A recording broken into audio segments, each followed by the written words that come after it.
So I was studying this passage last week because of the ICNA convention, 153 to 163, these 11 ayat, and I thought I knew these ayat, but when I started going through them again, I was like, whoa, there's stuff here that I never even thought about before. And so I figured I'd share some of that stuff with you guys today, inshallah. Allah Azza wa Jal says, Ya ayyuha alladhina amanu sta'inu bis sabri was salah, inna Allaha ma'as sabirin. Very famous ayat of the Quran. Those of you who believe, seek aid using patience and prayer. That's a strange phrase on its own. Seek aid using patience and prayer. Certainly Allah is with those who are patient. First thing I want to share with you guys is this is actually the beginning of a continuous passage in Baqarah that keeps on going, addressing the Muslim community. And the primary addressees before this were actually the Israelites. So this is actually, it marks a shift in the surah where now the Muslims are being spoken to. This is important to note because when the passage to the Israelites began, Allah actually at the end of that intro told them, وَاسْتَعِينُوا بِالصَّبْرِ وَالصَّلَاةِ, seek aid with patience and prayer. This phrase is not the first time it's occurring in Surah Al-Baqarah, it's the second time.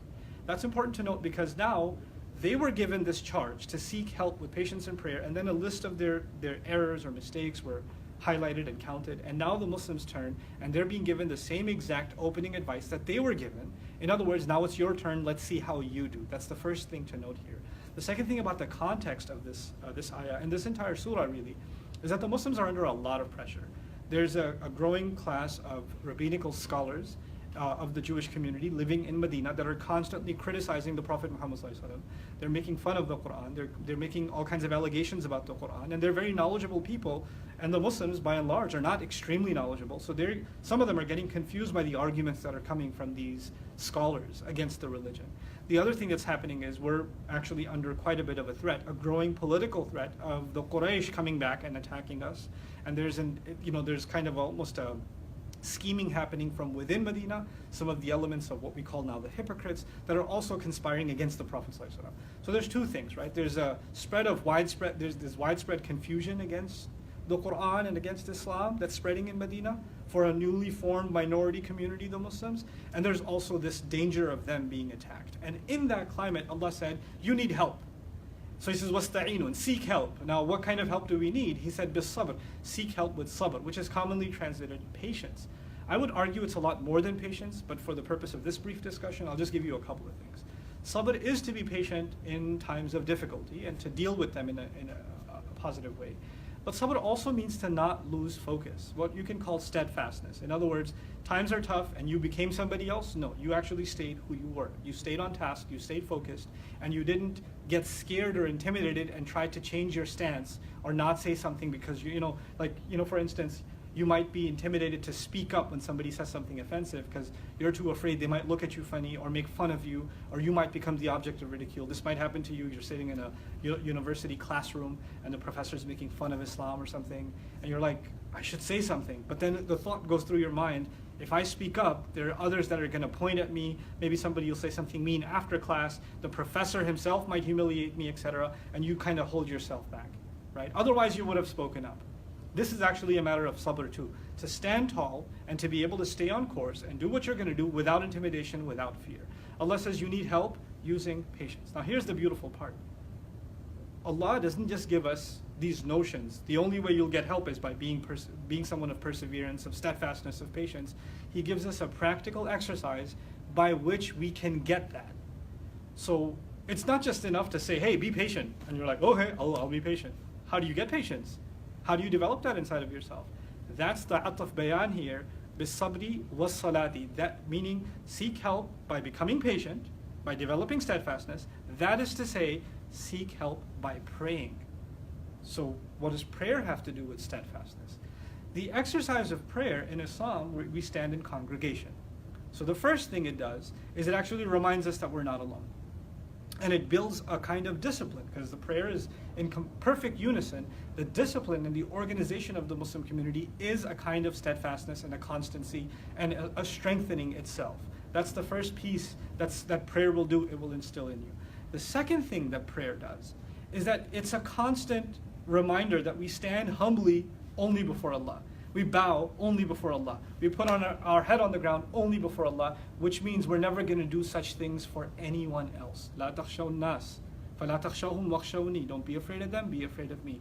The prayer is a reminder that we only truly fear Allah, that we're only really concerned about making Him happy. So we don't have to make people happy, we don't have to be afraid of people, we don't have to be afraid of anybody else. We are reminded that we are only truly afraid of Allah. The other beautiful thing about seeking help that I want to wrap this up with is a couple of quick things. One of them is when you seek help, there are two kinds of help. Isti'ana is of two kinds. One, you strengthen yourself.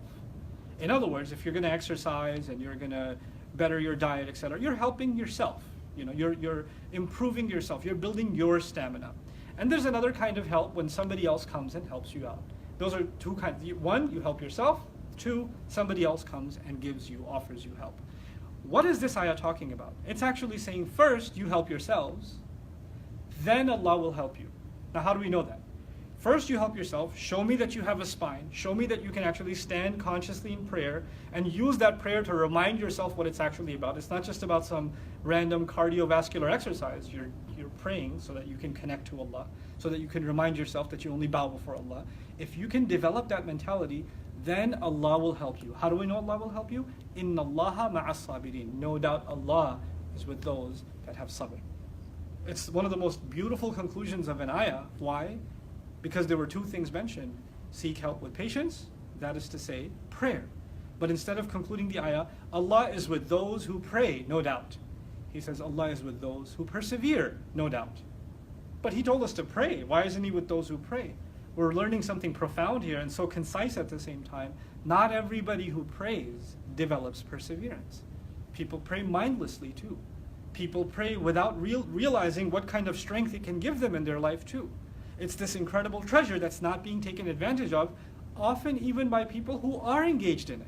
So our prayer is one thing, and the spirit behind it, the strength that it's supposed to give us, how it's supposed to help us, is something else entirely. And Allah wants us to find that spirit of the prayer. And I pray that all of us are able to find that true spirit of prayer, that we're going to be standing in front of Allah. I know one last thing came in my head, I'll just share it with you quickly. What's the connection between this and the next ayah?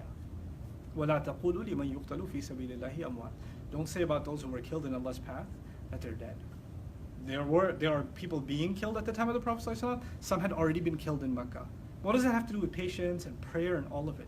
When you're standing in prayer, you're standing in front of Allah. Those who died are standing in front of Allah already.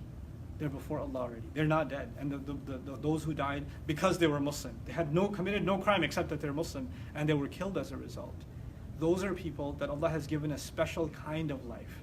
And so when we stand in prayer, we're actually rehearsing how we're going to be standing in front of Allah on Judgment Day with humility. And for those people, they've already gotten to meet Allah. Don't you dare call that death. That is life itself.